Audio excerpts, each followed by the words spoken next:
लोकशाही आता लोकांची राहिलेली नाहीये. आता गुजराती व्यापारी हे लोकशाहीचे पालक झालेले आहेत. सुषमा अंधारे यांनी घेतलेल्या मुलाखतीमध्ये शिवसेना उद्धव बाळासाहेब ठाकरे गटाचे नेते खासदार संजय राऊत यांनी अशी टीका केली आहे.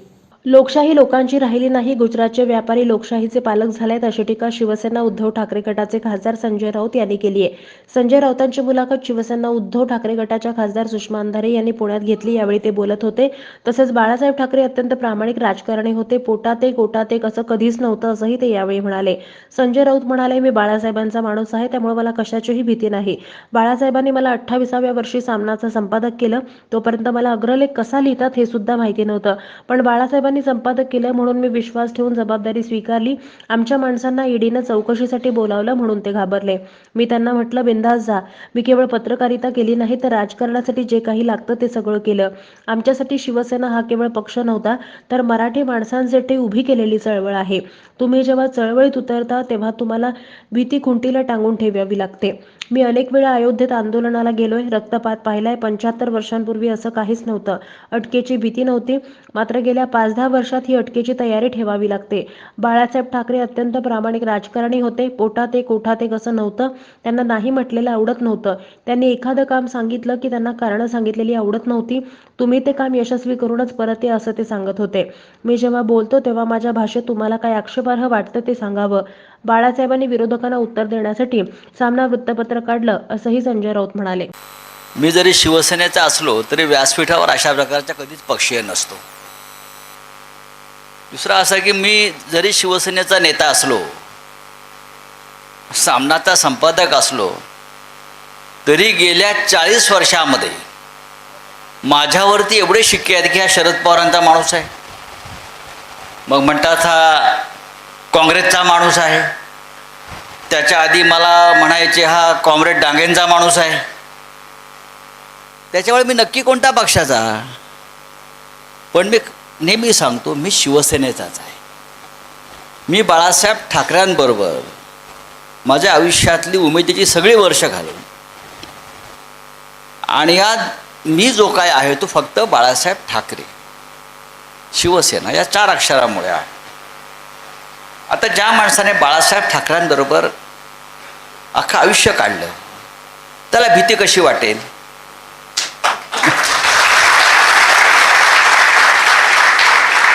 मी त्यांच्या सहवासातला बहुतेक अशी एकमेव व्यक्ती आहे.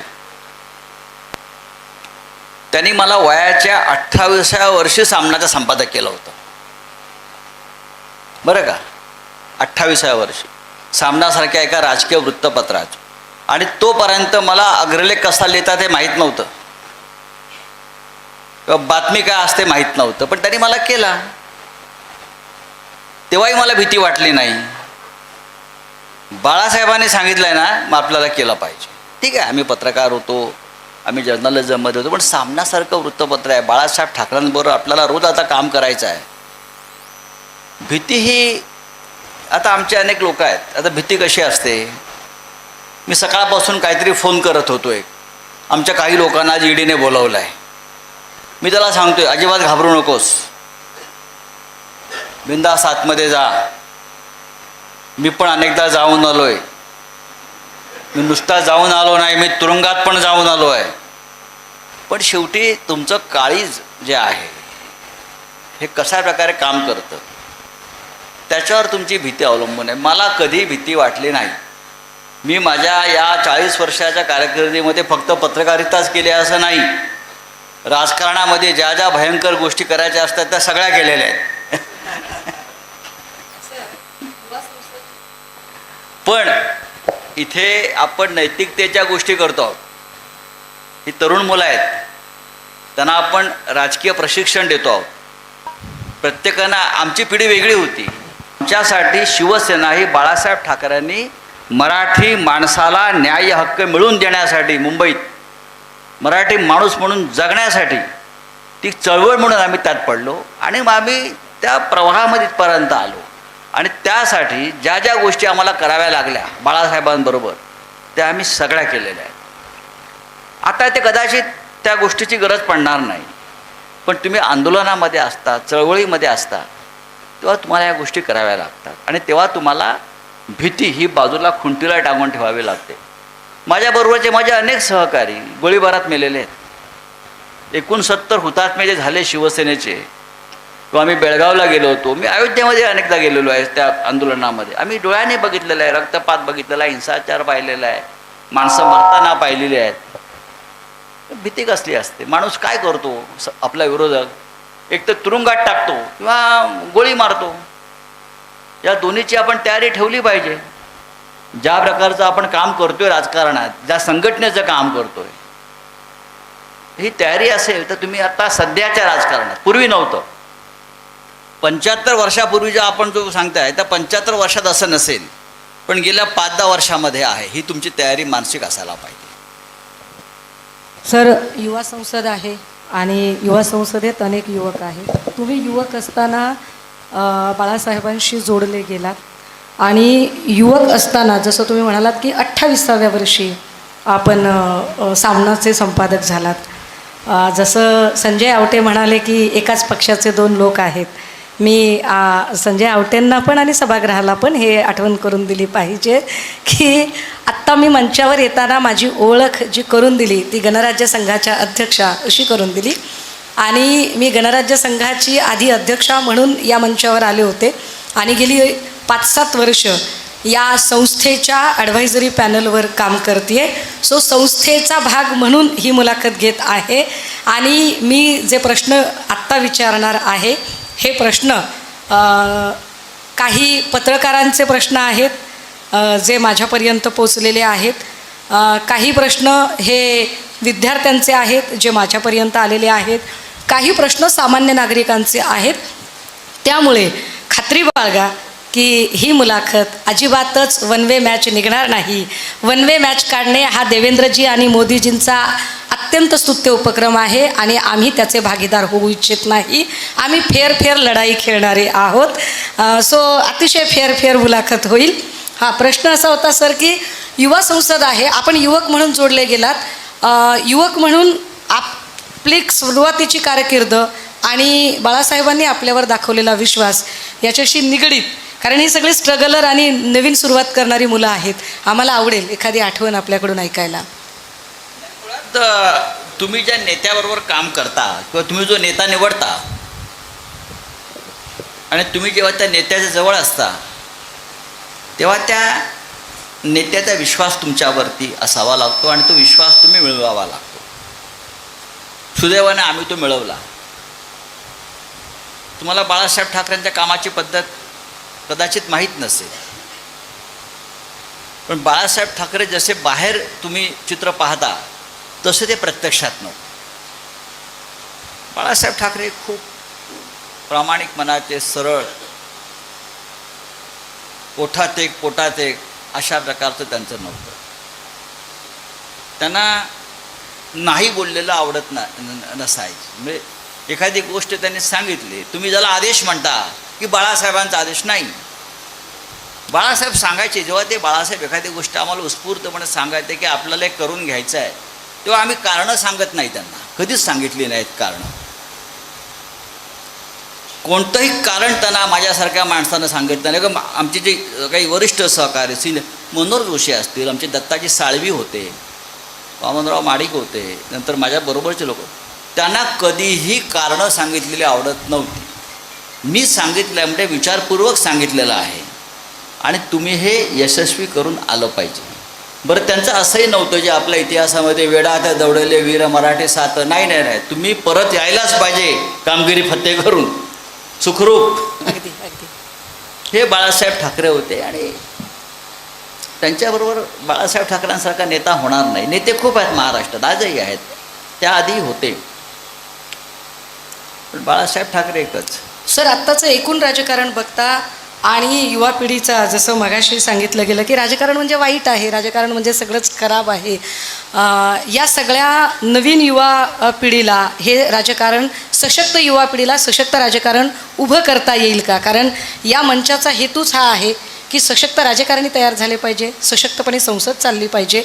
मग आत्ता जी आव्हानं आहेत, म्हणजे ज्याने 8 पक्ष फिरून आलाय असाच माणूस पक्षांतर बंदी समितीचा अध्यक्ष होतो, तर अशा सगळ्या एकूण काळामध्ये अशा सगळ्या एकूण परिस्थितीमध्ये आपल्याला असं वाटतं का की ही युवा पिढी या आव्हानांना पेलू शकेल आणि पेलण्यासाठी आपण यांना काय सांगाल? तुमच्या प्रश्नाचा रूप मला समजला. त्याच्यावर मी सकाळी आज माझं भाष्य केलेलं आहे, हेच बोललो मी. म्हणजे अत्यंत भ्रष्ट पोलीस अधिकाऱ्याला लाचलुचपत प्रतिबंधक कायद्याचा प्रमुख करण्यासारखं आहे. अँटी करप्शन ब्युरो म्हणजे जो सगळ्यात भ्रष्ट अधिकारी पोलीस खात्यामध्ये आहे त्याला अँटी करप्शन ब्युरोचा प्रमुख करणं, अशा प्रकारच्या नेमणूक आहेत. नैतिकता अजिबात राहिली नाही हा याचा अर्थ आहे. मग युवकांनी राजकारणात आणि हम करे सो कायदा आम्ही करू, आम्हाला कोण विचारणार? पूर्वी अशा प्रकारे प्रश्न विचारले जात होते आणि ते ऐकणारे राज्यकर्ते होते. तुम्ही अटलजीने ऐकलेलं आहे, अडवाणी साहेब ऐकत होते, आम्ही पाहिलं हे सगळं. VP सिंग ऐकत होते, राजीव गांधी विरोधकांचं ऐकत होते. काँग्रेस पक्षामध्ये तर परंपराच होती ती की आपल्या विरोधी सूर आहे तो आपण स्वीकारला पाहिजे. पण दुर्दैवानं आज आपल्या महाराष्ट्रात आणि देशामध्ये हे चित्र राहिलेलं नाही. म्हणजे अजिबात नाही. किंबहुना प्रत्येक गोष्ट जी आहे ही लोकशाही विरोधीच करायची, ही प्रवृत्ती या राज्यात देशात कधीच नव्हती ना. तुम्ही जेव्हा ही युवा संसद म्हणताय, ती युवा संसद का म्हणता? का या देशाला एक संसद आहे, ज्या संसदेमध्ये मी गेल्या 22 वर्ष आहे, पण गेल्या 6 वर्षामध्ये ती संसद वाटत नाही मला. तिथे विचार मांडले जात नाहीत, भूमिका मांडल्या जात नाहीत. फक्त आवाज कसा एकमेकांचा, गळा कसा आवळायचा, ह्यावरच कारस्थानं सुरू असतात. याला संसद म्हणत नाही. लोकशाहीचं सर्वोच्च मंदिर ज्याला आपण म्हणतो, ते मंदिर खरोखर राहिलं आहे का? अजिबात राहिलेलं नाही.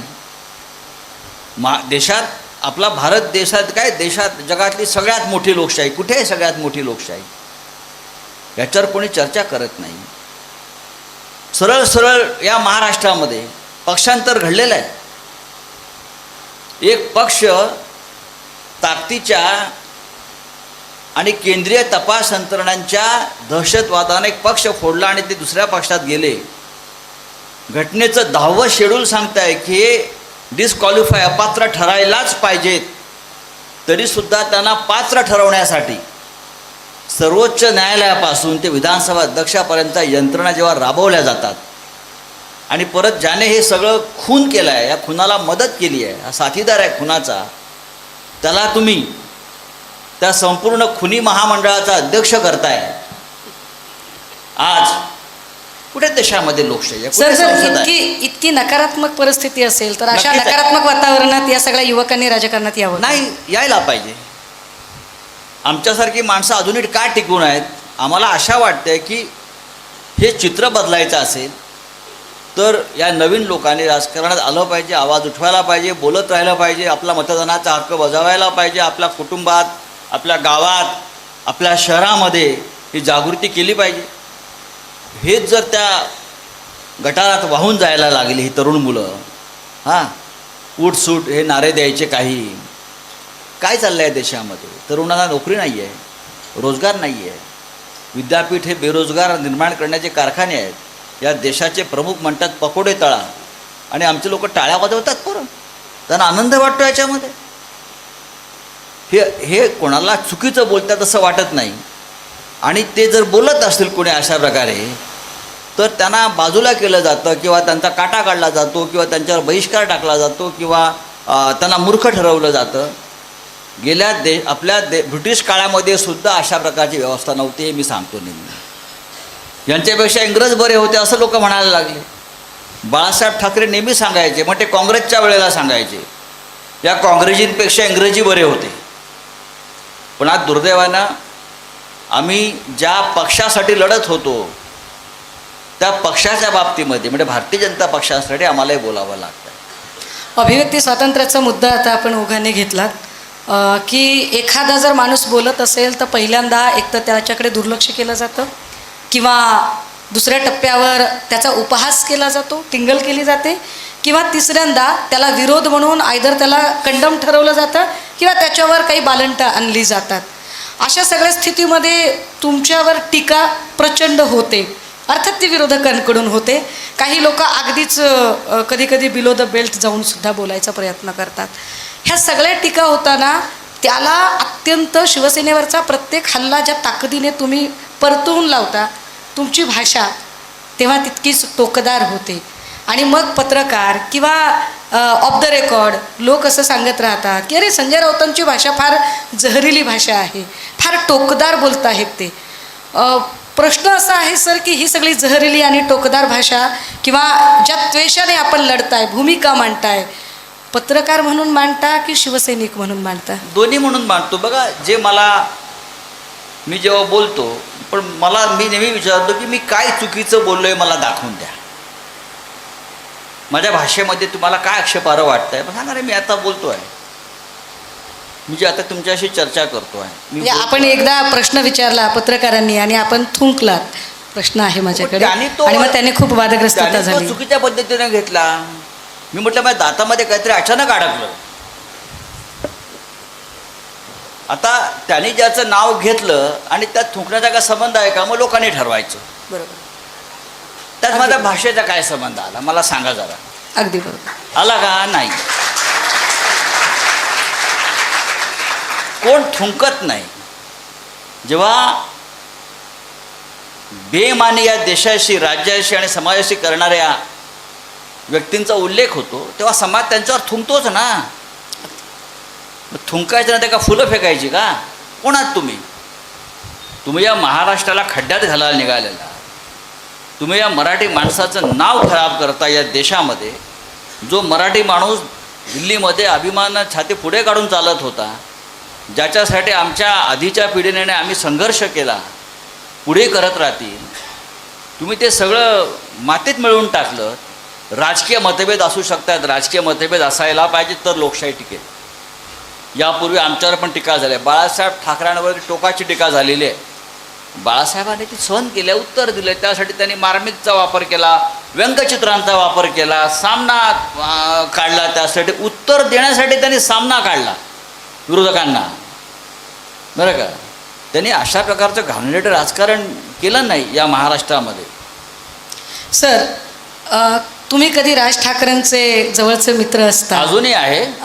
तुम्ही कधी पवार साहेबांचेही निकटवर्ती अजूनही आहे. राहुल गांधींशीही तुमचा खूप चांगला स्नेह आहे, कायम राहील. हा एवढा सगळा समतोल हे कसं जमतं तुम्हाला? हे कसं आहे? ओबीसी पण माझा मित्र आहे. क्या बात आहे, क्या बात आहे. काय झालं काय विचार बघा. आम्ही जर या देशामध्ये लोकशाही, स्वातंत्र्य, संविधाने पाळतो तर जे आपले राजकीय विरोधक आहेत ना त्यांच्याशी आधी संवाद ठेवला पाहिजे.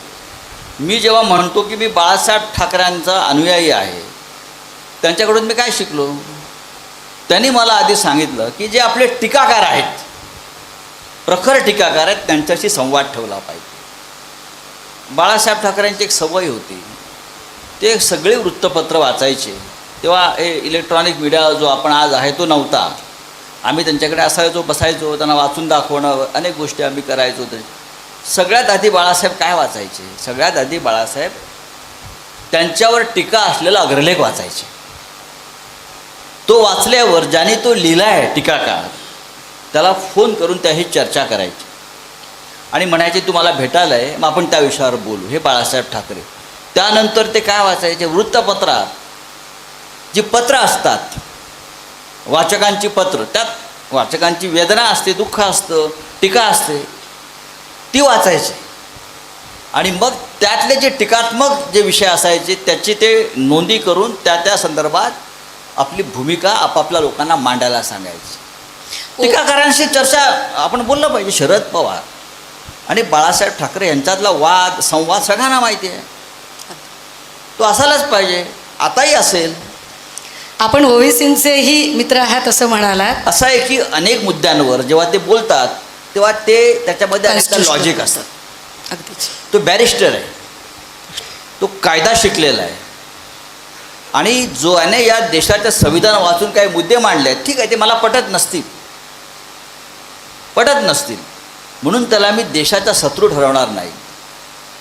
सर, याला जोडूनच मग मला असं विचारायचं आहे, अर्थात काही हे कॉमन पीपलकडून आलेले प्रश्न आहेत की वंचित बहुजन आघाडीचे बाळासाहेब आंबेडकर हे मागच्या बैठकीला नव्हते आणि पुढच्या बैठकीला आहे असं आपल्याकडूनही पब्लिक डोमेनच्या व्हिडिओजमध्ये मी आपले स्टेटमेंट ऐकले.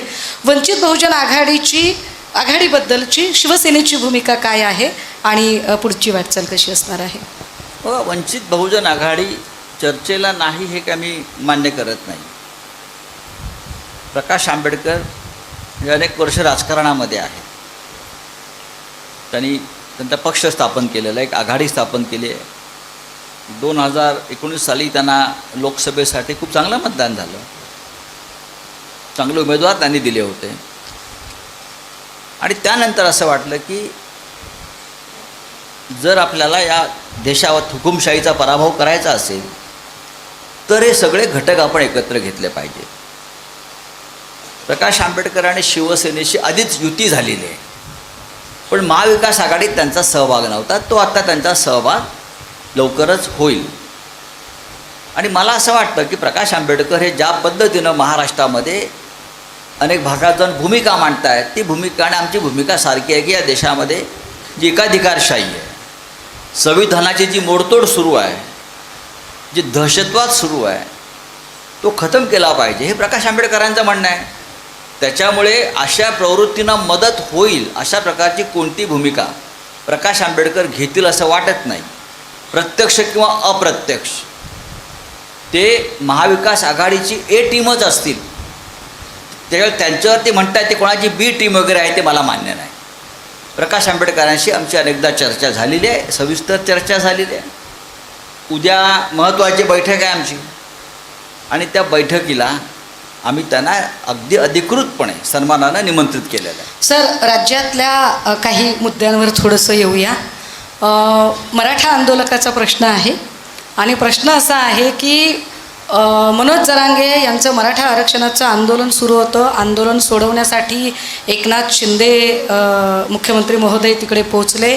मात्र यातली जी संदिग्धता आहे ती संदिग्धता अजूनही संपली नाही की ओबीसीच्या आरक्षणाला हात लागणार नाही म्हणजे नेमकं काय होईल.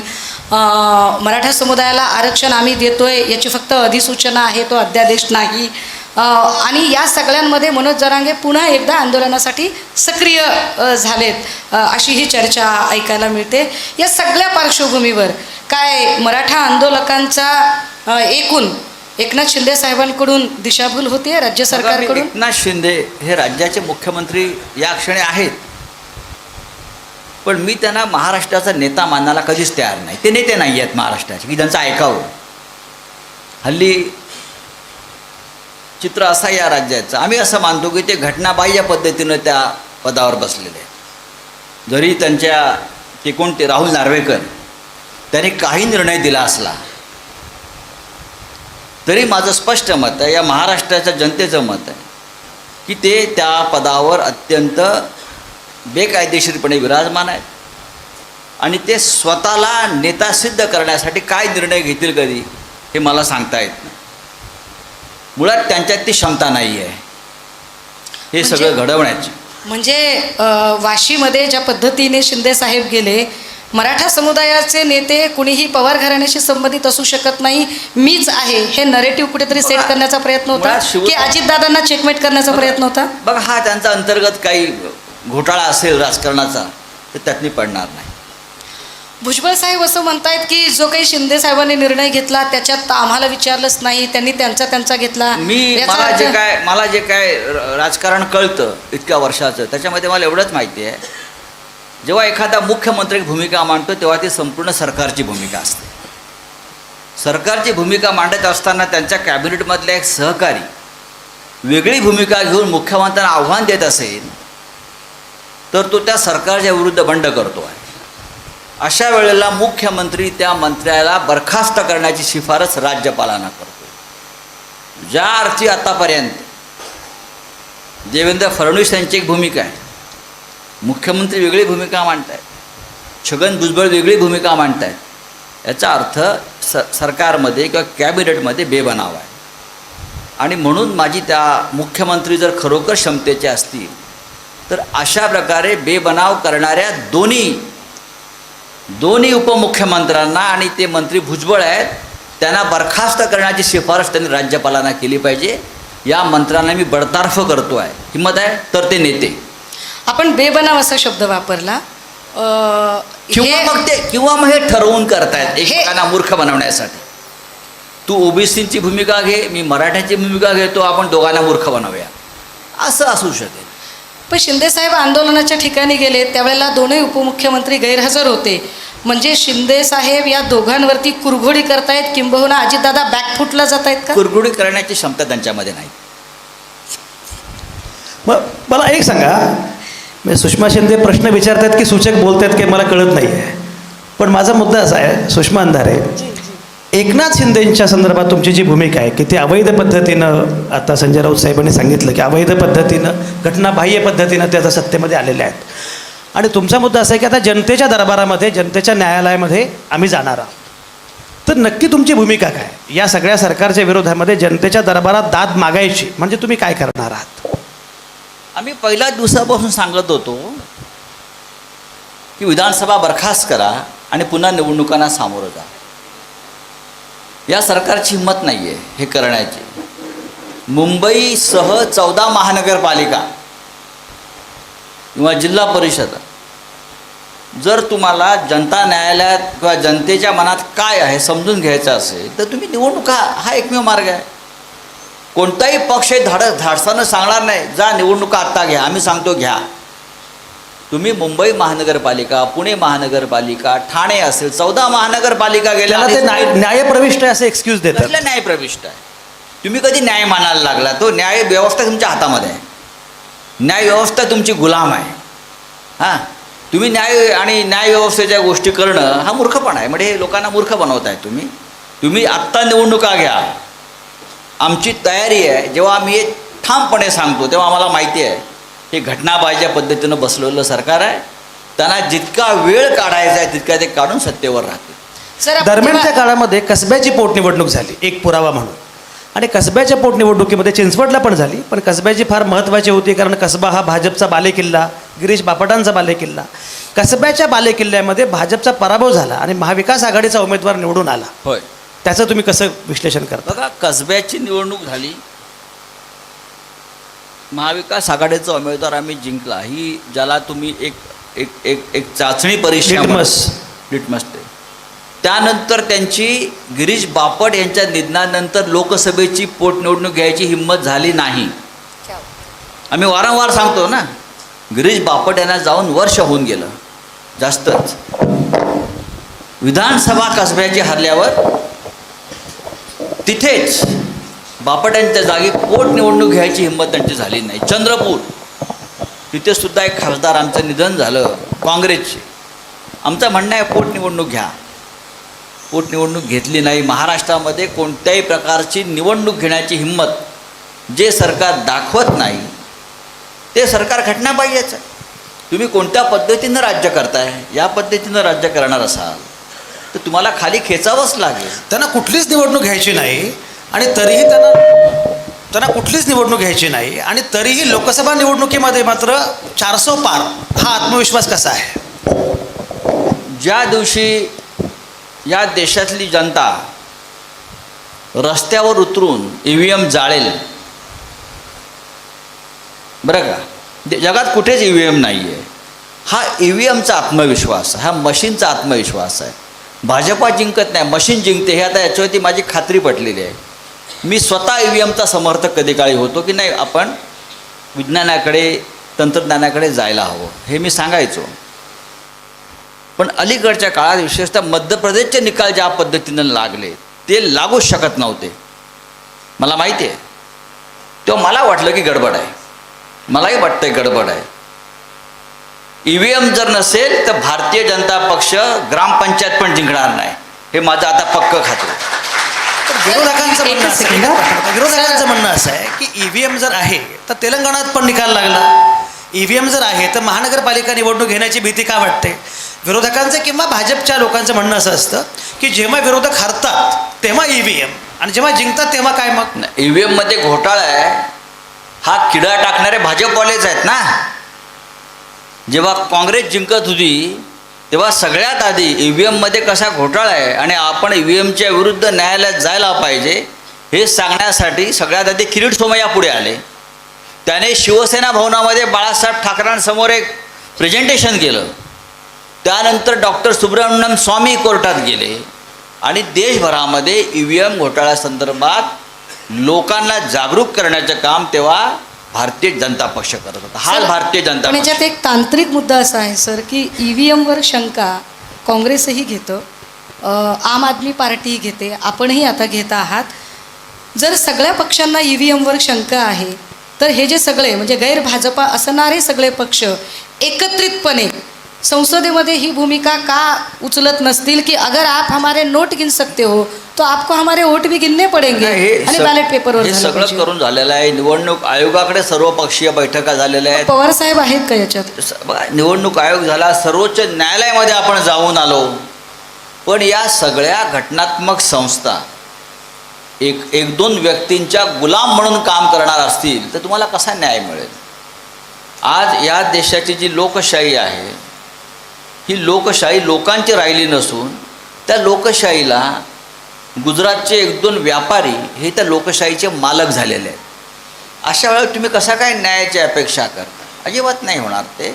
त्याच्यामुळे लोकांचा उठाव आज बांगलादेशसारख्या देशामध्ये सुद्धा शेवटचा देश होता बांगलादेश, जिथे EVM होतं.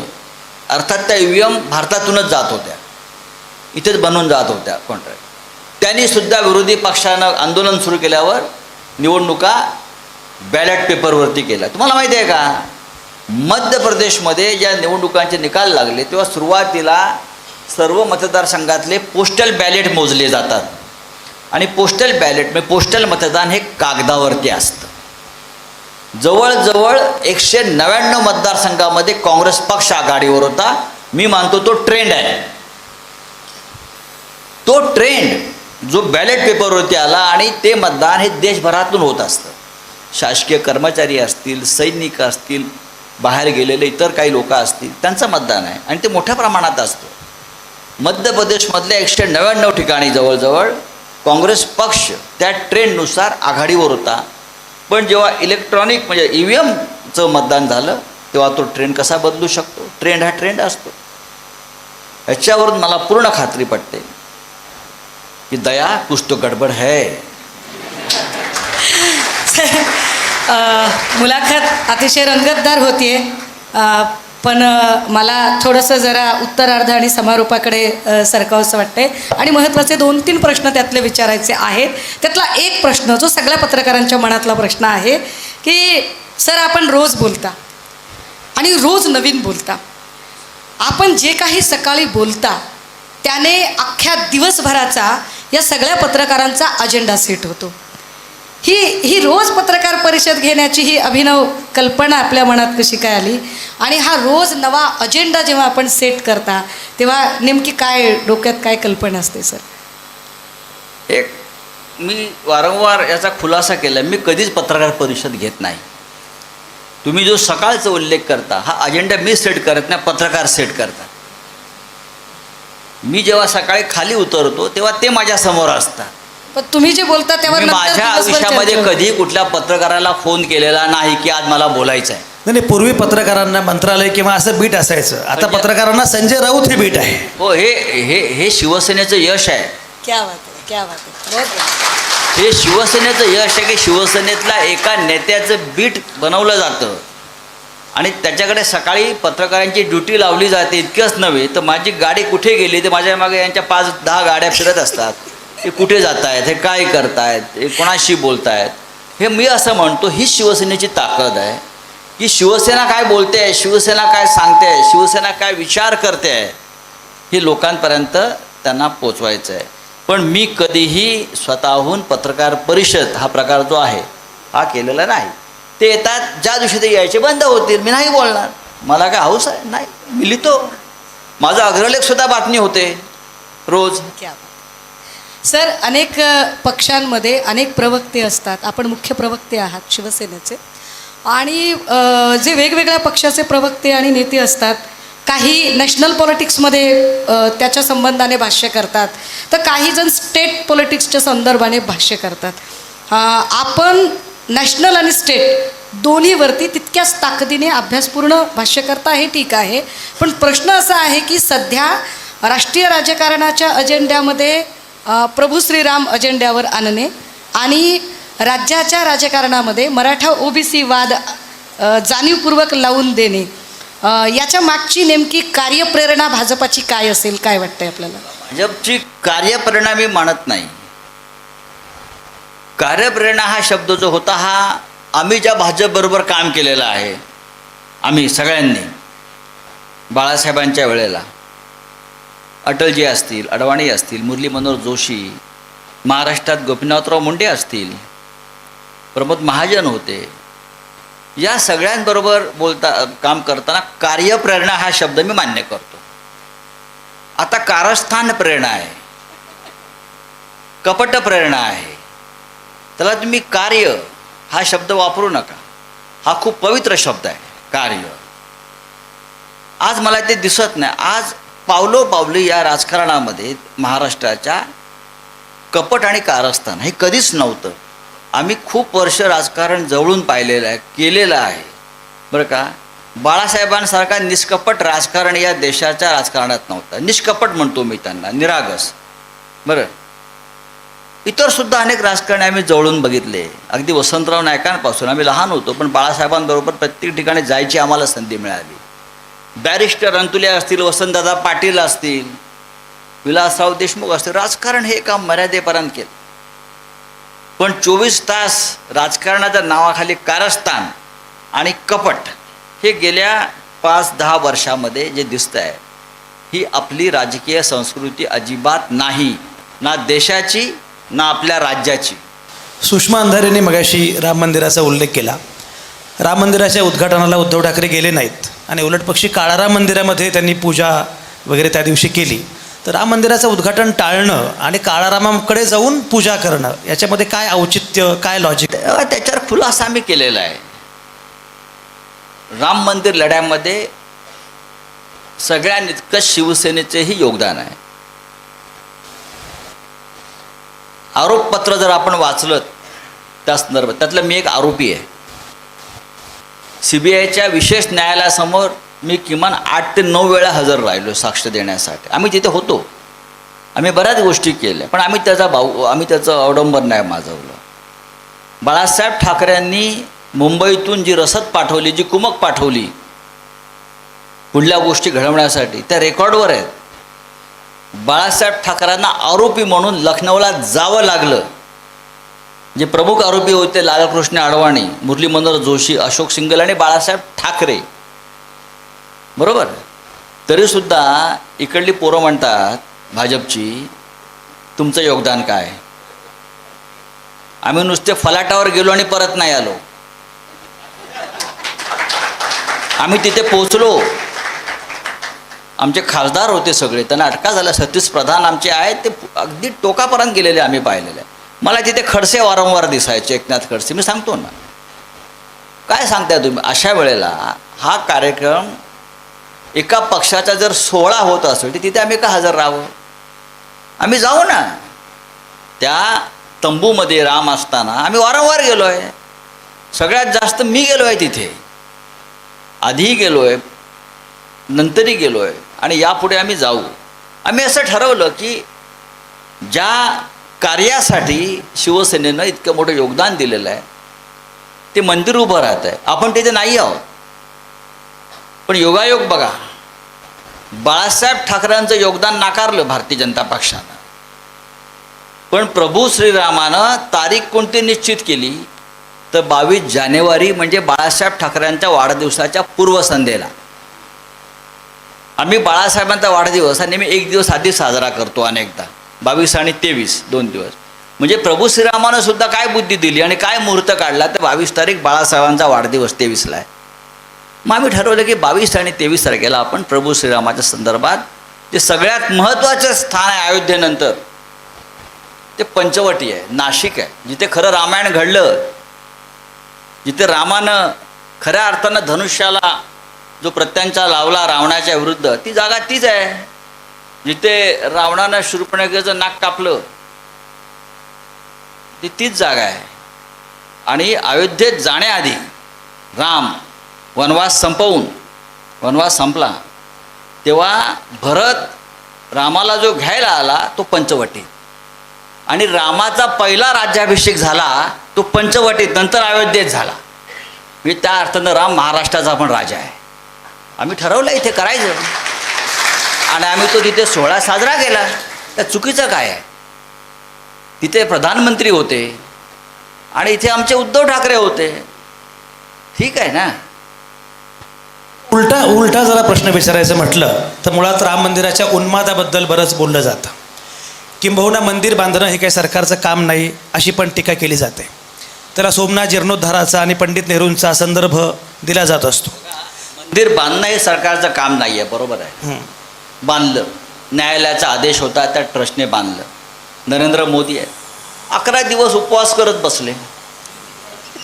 आज काय म्हणे प्रधानमंत्री सतरंजीवर 8 दिवस झोपणार आहेत.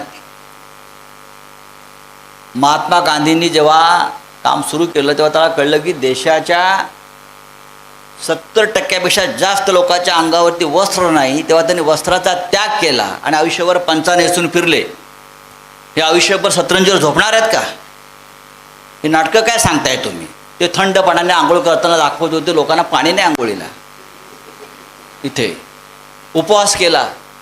35% बालकं अजूनही कुपोषित आहेत या देशामध्ये आणि 80% लोकांना तुम्ही खायला अन्न नाही म्हणून 5 किलो धान्य फुकट देत आहे. ही तुमची कर्तबगारी. लोकांना भिकारी केलं आहे तुम्ही आणि कसली उपवासाची नाटकं करताय. ते माझं की बाबरी मशीद, त्यानंतरचं राम मंदिर आंदोलन, हे हा सगळा जर उन्माद असेल तर त्या उन्मादाची सुरुवात करण्यामध्ये शिवसेना पण होती असं म्हटलं पाहिजे का? होती ना, होते. पण त्यानंतर कुठे थांबायचं आम्हाला कळलं. कुठे थांबायचं, कुठे पूर्ण विराम द्यायचा हे आम्हाला माहिती आहे. देश तुटेपर्यंत आम्ही ताणलं नाही. हा देश सगळ्यांचा आहे. तो एक काळ होता, एक संघर्ष होता, संघर्षाचं प्रतीक होतं.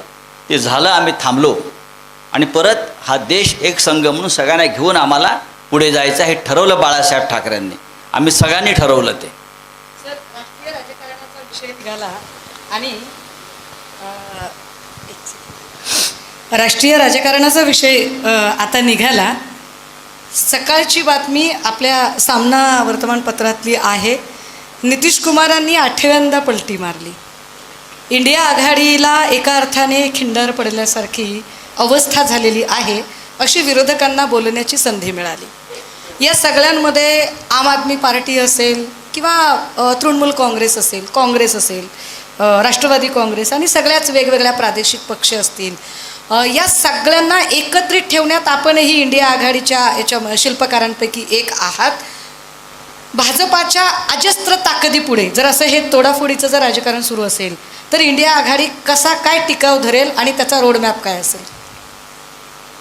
मुळात नितीश कुमार ही फार मोठी ताकद आहे असं मी कधीच मानत नाही. नितीश कुमार बिहारचे नेते आहेत, ओव्हररेटेड नेते आहेत, ओव्हररेटेड. आणि मी कालही सांगितलं की या वर्षभरात 2 वर्षात त्यांनी 3 वेळा पक्ष बदलला. तिथे फक्त विरोधी पक्ष बदलतो, सरकार तेच असतं. इतर ठिकाणी सरकार बदलतं, इथे विरोधी पक्ष बदलतो फक्त. बघा, खिंडार बिंडार काय पडलेलं नाही. नक्कीच भारतीय जनता पक्षाला आनंदाचा उकाळा फुटलेला आहे. खरं म्हणजे ह्याच्यामध्ये सगळ्यात जास्त वस्त्रहरण कोणाचं झालं असेल तर भारतीय जनता पक्षाचं झालेलं आहे. हे जे त्यांच्याबरोबरचे एक उपमुख्यमंत्री आहेत, त्यांनी शपथ घेतली डेप्युटी सीएम म्हणून, सम्राट चौधरी. ते काही महिन्यापूर्वी असं म्हणाले होते, जर नितीश कुमार परत सत्तेत आले तर माझी पगडी उतरवेन मी. आज 30 पगडी घालून ते नितीश कुमारबरोबर शपथ घेताना लोकांनी पाहिजे. असे शब्द आपल्याकडे देवेंद्रजींनी घेतले होते आणि एकनाथ शिंदे. हो, मी लग्न करणार नाही म्हटले होते. अशा हे अमित शहा गृहमंत्री काही झालं तरी नितीश कुमारला परत दारात उभा करणार नाही. हात जोडून गुडघे टेकून आले तरी नितीश कुमार आणि भाजपशी युती होणार नाही. हे प्रश्न ह्या लोकांना विचारायला पाहिजे, नितीश कुमारला नाही. नितीश कुमारचं मानसिक स्वास्थ्य बिघडलेलं आहे, आम्हाला माहिती आहे. आमच्या अनेकदा बैठकात आम्ही ते पाहिलं आहे की त्यांनी बोलू नये. आम्हाला असं वाटायचं की बाबा त्यांनी आता जास्त बोलू नये. वयानुसार बघा, ही शारीरिक विकलांगता असते, मानसिक विकलांगता असते. ही अनेकांच्या बाबतीमध्ये आम्ही अनुभवलेली आहे. नितीश कुमारांनी एक निर्णय घेतला, याचा अर्थ बिहार हातातून गेलं आहे का? नाही. उलट तेजस्वी यादवबरोबर इतर काही लहान पक्ष अधिक मजबूतीने एकत्र आले आणि नक्कीच ते बिहारमधली लढाई पुढे नेतील. बिहार हे राजकीयदृष्ट्या अत्यंत जागरूक राज्य आहे. बिहारच्या DNA मध्ये राजकारण आहे. तुम्ही पहा, बिहारमधून इतके लोक निवडून गेले आणि मोठे मोठे नेते झाले. महाराष्ट्रातले अनेक प्रमुख नेते बिहारमधून निवडून यायचे. मधु लिमये हे बिहारमधून निवडून यायचे. जॉर्ज साहेब म्हणजे जॉर्ज फर्नांडिस हे बिहारमधून निवडून यायचे. लोकांनी तिथे विचाराला महत्त्व दिलं आहे. लोकांनी असे जे लोक आहेत नितीश कुमारसारखे, त्याला नंतर अडगळीत टाकलेलं आहे. नितीश कुमार 2024च्या निवडणुकीनंतर राजकारणात नसतील हे मी खात्रीनं सांगतो. गैरभाजपाई सगळे पक्ष एकत्रित येत आहेत, मात्र इंडिया आघाडीमध्ये ईशान्येकडील विशेषतः ज्या नॉर्थ ईस्ट पार्टीज आहेत, रिजनल पार्टीज, त्यांचा अजूनही म्हणाव्या तशा त्या जोडल्या गेल्या नाहीत. काय एक कारण असेल असं वाटतं? मला असं वाटत नाही. नॉर्थ ईस्टमध्ये हे जे लहान राज्य आहेत, मग 9 राज्य आहेत साधारण, ते आसामसह, ज्याला आपण 7 सिस्टर्स म्हणतो, पण ते आता 9 राज्य झालेली आहेत वेगळ्या वेगळ्या पद्धतीनं. त्यांची लोकसभेची ताकद कमी आहे. एखाद्या राज्यामध्ये एकच खासदार आहे तर कुठे 2 आहेत. मणिपूरला 2 आहेत तर सिक्कीमला 1 असेल. तरीही आसाम वगैरे पकडून तो आकडा 30च्या आसपास साधारण जातो. त्यांचे स्वतंत्र काही प्रश्न आहेत आणि त्यांच्या रिजनल पार्टीज ज्या असतात त्या दिल्लीत येणाऱ्या सत्ताधारी पक्षाशी कायम संधान बांधून आपलं राजकारण करतात, कारण त्यांची ती गरज आहे. निधी असतो, पैसे असतात, लॉ अँड ऑर्डरचा विषय आहे. ज्याची सत्ता येईल त्याच्याबरोबर ते लहान लहान पक्ष उभे राहतात. ते काँग्रेसबरोबरसुद्धा होते कधी काळी, ते VP सिंगबरोबरसुद्धा आम्ही असताना पाहिलेलं आहे. आणि भविष्यात असं वाटलं की इंडिया येते आहे सत्तेवरती तर ते इंडियाबरोबर असतील. आसाम म्हणजे नॉर्थ ईस्ट नाही, किंवा आसामचा सध्याचा जो सगळ्यात भ्रष्ट मुख्यमंत्री आहे तो काय नॉर्थ ईस्टचं प्रतिनिधित्व करत नाही, लक्षात घ्या. याला जोडून फक्त एक मुद्दा आहे की आता ज्याप्रमाणे ईशान्येचा मुद्दा झाला, पुढचं नॅरेटिव्ह हे दक्षिण विरुद्ध उत्तर असं असणार आहे का? बऱ्यापैकी दक्षिण भारत विरुद्ध उत्तर भारत. याच्यामध्ये असं आहे की भारतीय जनता पक्षाला असं वाटतं आहे की उत्तरेतल्या आम्ही बहुसंख्य जागा जिंकू आणि सत्तेवर येऊ. त्यांना असं वाटते उत्तर प्रदेश, राजस्थान, मध्य प्रदेश ही राज्य आम्ही पूर्णपणे ताब्यात घेऊ. ठीक आहे, त्यांनी पूर्णपणे ती राज्य ताब्यात घ्यावी. पण हा देश आहे ना 140 कोटी लोकसंख्येचा, 36 राज्य आहेत लहान मोठी. पश्चिम बंगालचं काय करणार? कर्नाटक कोणत्या दिशेने चाललं आहे? केरळ कोणत्या दिशेने चाललं आहे? महाराष्ट्राची दिशा काय आहे हे कधी आपण तपासून पाहिलं आहे का?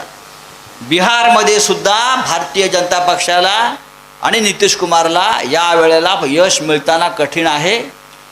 आणि ज्या पद्धतीचं अलायन्स उत्तर प्रदेशमध्ये अखिलेश यादव आणि काँग्रेसने आत्ता केलं आहे अत्यंत समजदारीने, त्याच्यामध्ये काँग्रेसच्याही जागा वाढतील आणि अखिलेशच्याही जागा वाढतील, ही याची मला पूर्ण खात्री आहे. तेलंगणा आता आलं आहे, हरियाणामध्ये भारतीय जनता पक्षाचा पराभव होतो आहे, दिल्लीमध्ये 7 जागा आहेत. मी सांगतो पंजाबमध्ये काही होऊ द्या, पण भारतीय जनता पक्ष जिंकणार नाही तिथे आप जिंकेल किंवा काँग्रेस जिंकेल. आणि दिल्लीमध्ये आप आणि काँग्रेसचा अलायन्स होत आहे. 4-3 किंवा 5-2 जे काय व्हायचं आहे, दिल्लीमध्ये या 2 पक्षाचं 100% युती होते आणि हे एकत्र निवडणुका लढत आहेत. पश्चिम बंगालमध्ये सुद्धा ममता बॅनर्जी काँग्रेसला आव्हान देऊन उभी आहे, तिथे BJP नाही जिंकणार. हे सगळे आम्ही एकत्रच येणार शेवटी. आज भारतीय जनता पक्ष 220वर थांबला आहे. आत्ता निवडणुका घ्या, 220च्या पुढे भारतीय जनता पक्ष या क्षणी नाही आहे, ते 400 पार. हे लोकांमध्ये परसेप्शन तयार करतात की आम्हीच येतोय. मग आम्हालाच पैसे द्यावे उद्योगपतींनी, आम्हीच येतोय, हे परसेप्शन आहे. भाजपा मोदी की गॅरंटीचं परसेप्शन तयार करते की मोदी की गॅरंटी? भाजपा जेव्हा असं परसेप्शन तयार करते त्यावेळेला शिवसेनेचं परसेप्शन काय असणार आहे? शिवसेनेचा महाराष्ट्रातला 2024च्या निवडणुकीचा रोडमॅप कसा असणार आहे? आणि जर ते मराठा ओबीसी वाद लावत असतील, कुठेतरी मीरा भाईंदर माळशिरस इथे दंगली होत असतील, अशा सगळ्या पार्श्वभूमीवर शिवसेना महाराष्ट्रातल्या निवडणुकीचा अजेंडा म्हणून किंवा जाहीरनामा म्हणून कोणते मुद्दे घेऊन पुढे जाईल? कारण हे युवकच आपले मतदारसुद्धा असणार आहेत. आमचा अजेंडा राहुल नार्वेकरने सेट केला आहे. अजून काय पाहिजे? या महाराष्ट्रात ज्या प्रकारची बेईमानी झालेली आहे, ही बेईमानी गावागावात घराघरात पोचली आहे. मग शरद पवारांच्या बाबतीत असेल, उद्धव ठाकरेंच्या बाबतीत असेल, एक सांगतो तुम्हाला मी, लोकांनी फार हा विषय गांभीर्याने घेतलेला आहे. तुम्ही कोणत्याही गावात जाऊन विचारा, ज्याने आयुष्यात कधी शिवसेनेला मत दिलं नसेल तोही सांगतोय हे बरोबर घडलेलं नाही आहे. बघा, रोटी, कपडा, मकान, एज्युकेशन, आरोग्य हे विषय आहेतच, त्यावर प्रत्येकालाच काम करायचं आहे आणि आम्ही करूच. पण हा संपूर्ण प्रकार गेल्या 1.5 वर्षात जो या राज्यात घडला, त्यापेक्षा परसेप्शन वेगळं कुठलं असू शकत नाही. ही निवडणूक आम्ही सगळे ह्यात परसेप्शनवरती जिंकणार, लोकसभासुद्धा आणि विधानसभासुद्धा. समारोप करताना खरं म्हणजे आता समारोपाचा विचारला पाहिजे प्रश्न. तुम्ही वारंवार बाळासाहेब ठाकरेंचा उल्लेख खूप वेळा आपल्या या मुलाखतीमध्ये केला. एकूण शिवसेना कशी बदलत केली त्याचा उल्लेख केला. स्थित्यंतर शिवसेना की तुम्ही बरीच बघितली. एक मला सांगा की अनेक वेळा शिवसेना संपेल असं म्हटलं गेलं. म्हणजे जेव्हा राज ठाकरे उभे राहिले, मनसे स्थापन झाली, तेव्हा शिवसेना संपली असं म्हटलं गेलं. बाळासाहेब ठाकरे गेल्यानंतर शिवसेना संपली असं म्हटलं गेलं. 2014च्या लोकसभा निवडणुकीमध्ये मोदींचा झंझावात होता, तरीही विधानसभा निवडणुकीमध्ये उद्धव ठाकरे वेगळे उभे राहिले, तेव्हा शिवसेना संपेल असं म्हटलं गेलं. 2019मध्ये जेव्हा शिवसेनेनं काँग्रेसबरोबर अलायन्स केली, तेव्हा शिवसेना संपली असं म्हटलं गेलं. आता शिवसेना पक्ष फुटला, उभी फूट झाली, झाडी, डोंगर, हाटील असं सगळा प्रकार झाला, त्यानंतर शिवसेना संपली असं म्हटलं गेलं. तरी शिवसेना अद्यापही अभेद्य आहे असं तुम्ही कायम सांगत असता. ही काय शिवसेना आहे? ही काय ताकद आहे? इन्कमिंग चालूच आहे, इन्कमिंग चालूच आहे. इन्कमिंग आउटगोईंग ह्याच्यावर शिवसेनेचं अस्तित्वच नाही आहे. शिवसेनेची जी मुळं आहेत ना, हे जे झाडं, पानं, डोंगरवाले जे आहे, ही पानगळ आहे. कोणतरी हलवते तेवढं पडून जातं. मुळं आहेत, फांद्या आहेत.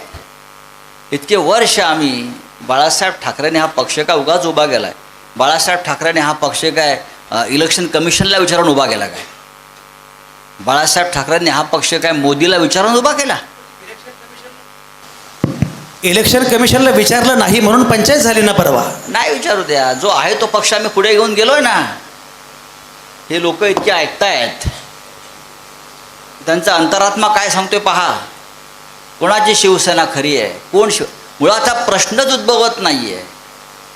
चोर आणि लफंग यांना या राज्यात जर प्रतिष्ठा मिळणार असेल तर आमच्यासारख्या लोकांनी घरी बसायला पाहिजे, पण आम्ही घरी नाही बसलो. आम्हाला माहिती आहे लोक आमच्या पाठीशी आहेत.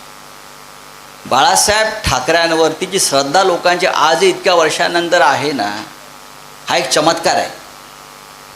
राजकारणात अनेक मोठे मोठे नेते आले, अंतर्धान पावले, गेले, त्यांच्यावर पक्ष नाही उभे राहिले. आजही आम्ही बाळासाहेब ठाकरेंच्या भूमिका, बाळासाहेब ठाकरे हे घेऊन पुढे जातोय. उद्धव ठाकरे आम्ही घेऊन पुढे जातोय. जिथे ठाकरे तिकडे शिवसेना आहे. हा साधा प्रश्न आहे. जे पण व्यक्तिगत करिश्माशिवाय शिवसेनेकडे काही विचार, आयडियोलॉजी काय आहे? काय असं मग मोदीकडे काय आहे, देवेंद्र फडणवीसकडे काय आहे आणि एकनाथ शिंदेकडे काय आहे? एक लक्षात घ्या की तुम्ही त्यांची तुलना नाही करू शकत. तुलना करत तुमचं नाहीये. वेगळेपण काय? माझं वेगळेपण माझ्या पक्षाचं असं आहे की आम्ही आमचा हिंदुत्वाचा मुद्दा कधी सोडला नाही. आम्ही नुसतं राम राम करत बसलो नाही, तर हाताला काम द्यावं आमची भूमिका आहे. या देशात, या राज्यामध्ये जर कोणी या देशाच्या संविधानावर हल्ला करत असेल तर छातीचा कोट पुढे करून आम्ही उभं राहिलं पाहिजे, ही आमची भूमिका कायम राहिलेली आहे. आणि हा 18 पगड जातीचा महाराष्ट्र. बाळासाहेबांचं शिवसेना स्थापन करतानाचा जो मंत्र होता तो आम्ही आधी पुढे नेतोय. तो कायम आहे. कितीही जातीची ते भांडणं होतात, मराठा मराठेतर, ब्राह्मण ब्राह्मणेतर, हा बाळासाहेब ठाकरेंचा शिवसेना स्थापन करण्यामागचा खरा अजेंडा होता आणि तो अजेंडा आमचा आजही चालू आहे. काही प्रश्न विद्यार्थी इथे लाईव्ह आहेत. विचारत आहेत आणि विद्यार्थ्यांची इच्छा आहे आपल्याला काही विचारायची.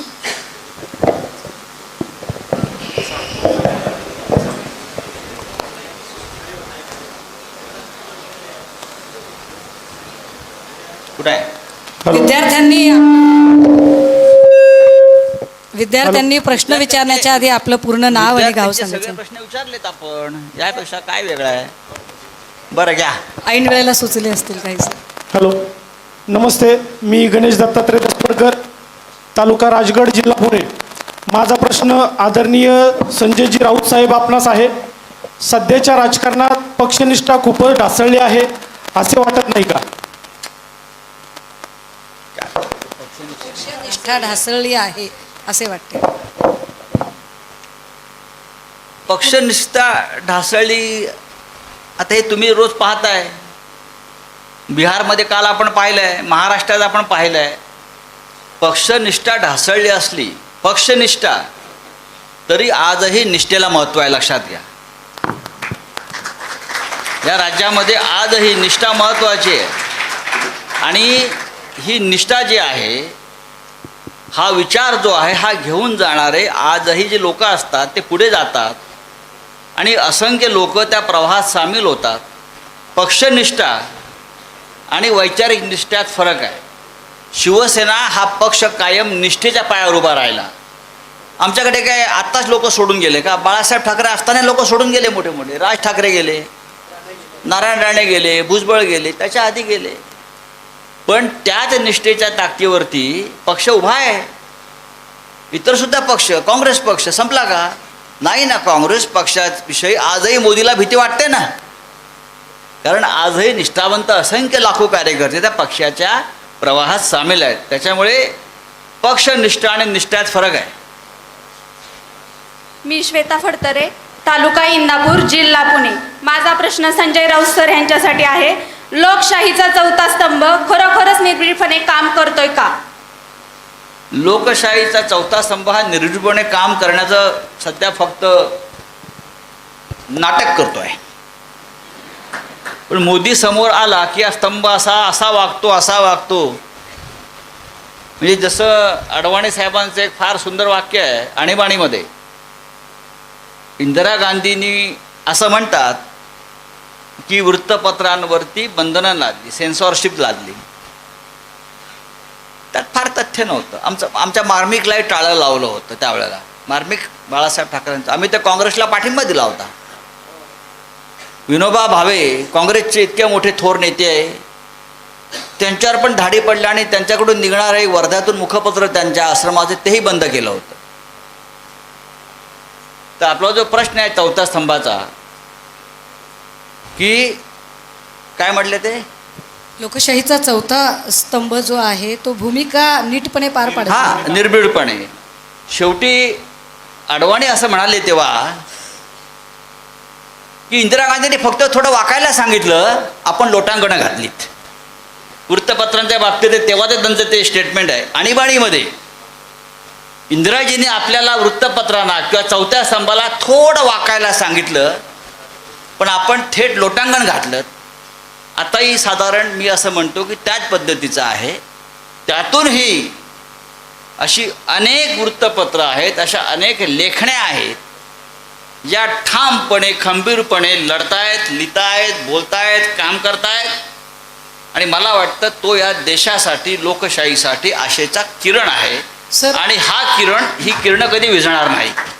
याला जोडून मला म्हणजे काय होतं की जेव्हा पत्रकार प्रो एस्टॅब्लिशमेंट काही लिहितात त्यावेळेला ते गोदी मीडिया असतात. जेव्हा ते अँटी एस्टॅब्लिशमेंट सांगतात तेव्हा ते चाय बिस्कुट असतात. त्यांनी कुठे जावं हा खरंच म्हणजे इधर चला मैं उधर चला असं करावं कसं होतं.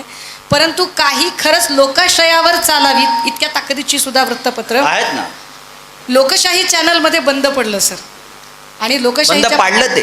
बंद पाडलं. बंद कशाला पडतंय? बंद पाडलं. बघा, मी माझ्या आयुष्याची सुरुवात जी आहे ही इंडियन एक्सप्रेस वृत्तपत्रातून केली. मी लोकसत्तेत होतो, लोकप्रियतेचं काम केलं. आणीबाणीचा काळ आम्ही पाहिला आहे. रामनाथ गोयंका होते. रामनाथ गोयंका त्या वृत्तपत्राचे चेअरमन होते. मला अजूनही आठवतं आणि मी पाहिलेला आहे. हा जो एक सिनेमा आला होता मध्यंतरी, झुकेगा नाही, कुठला तो सिनेमा, पुष्पा. रामनाथ गोयंकाचा तो डायलॉग आहे, इंदिरा गांधी समोर झुकेगा नाही. त्यांच्या वृत्तपत्रांवरती आमच्या समोर धाडी पडत होत्या. तेव्हा ईडी नव्हतं, CBI आलं होतं, फेमा होतं. एकाच वेळेला एक्सप्रेस टॉवरवर 200 धाडी पडल्या. रामनाथ गोयंका म्हणाले, या वृत्तपत्राची चावी मी समुद्रात फेकेन बाजूच्या, पण मी झुकणार नाही. होते ना काही लोक असे, अनेक लोक या देशामध्ये ज्याने वृत्तपत्राच्या स्वातंत्र्यासाठी त्या वेळच्या राज्यकर्त्याविरुद्ध संघर्ष केलेला आम्ही पाहिलेला आहे. मग अशा वेळी जेव्हा लोकशाहीसारखं एखादं वृत्तपत्र अडचणीत येतं, एखादं चॅनल अडचणीत येतं, जे खूप ठासून भूमिका मांडणारं आहे, त्यावेळेला वेगवेगळ्या पक्षाच्या नेत्यांनी विशेषतः त्या चॅनलसाठी, चॅनल म्हणून नाही तर लोकाभिमुख आहे म्हणून काही भूमिका घेतली पाहिजे. भूमिका कशाला घ्यायला पाहिजे? आम्ही जेव्हा बाळासाहेब ठाकरे असताना आमच्या लोकांचा काही पत्रकारांवरती हात पडला होता, बरं का? पण तेव्हा देशभरातले पत्रकार आले मुंबईत आणि शिवसेना भवनासमोर धरणं धरून बसले. आज त्यातले अनेक लोक मोठ्या मोठ्या पदांवर आहेत. वृत्तपत्रांवर हल्ला, वृत्तपत्रांवर हल्ला, वृत्तपत्र स्वातंत्र्यावर बाळासाहेब ठाकरेंच्या लोकांनी हल्ला केला. सगळे मोठे या देशातले संपादक, पत्रकार हे शिवसेना भवनासमोर तंबू टाकून दिवसभर बसले होते. मग आता लोकशाही या वृत्तवाहिनीवर ज्या प्रकारचं बंधनं आली, तो वृत्तपत्रावर हल्ला नाही. आम्हाला रोज उठून कोर्टात जावं लागतं प्रत्येक वेळेला, हा वृत्तपत्रावर हल्ला नाही. तेव्हा कुठे गेले हे सगळे लोक? आज ते त्या पदावर आहेत ठिकठिकाणी. पण सत्ताधारी आणि पक्ष हे बघून तुमचा हल्ला ठरतो का वृत्तपत्र स्वातंत्र्यावरचा? नाही ना. लोकशाहीवर ज्या प्रकारची बंधनं घातली गेली, त्यांना ब्लॅकआउट केलं गेलं 1 महिन्यासाठी, 1.5 महिन्यासाठी, यामागची कारणं शोधली पाहिजेत. त्यांनी सत्य दाखवायचा प्रयत्न केला असेल आणि म्हणून ही बंधनं असतील तर या देशातल्या मीडियाने उभं राहायला पाहिजे होतं त्यांच्या पाठीशी.